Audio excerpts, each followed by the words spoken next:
Fine arts doesn't really have anything like this until recently.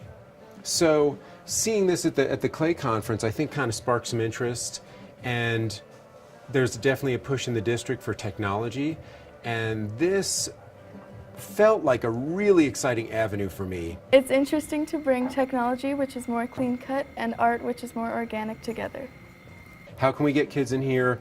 What can we talk about with sine waves? How can we get them to understand the algorithms the program is running, and really just broaden out maybe what it means to be an artist now? I have always enjoyed art, and I never considered technology to be part of it, or like software and design.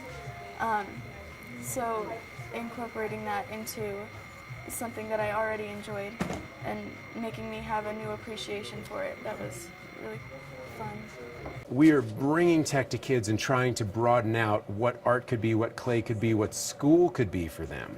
Art in a traditional sense is more creative, and you can't really get super creative with technology, but I appreciate technology a lot more now. The software, you don't really have to learn something to mess with it. You can just start messing with it, and then the picture appears. I really want more of them so I can access more students and we can just make tons of stuff. I want to give a big thank you to the Cherry Creek Schools Foundation for always supporting us over the years and supporting visual arts at Smoky Hill.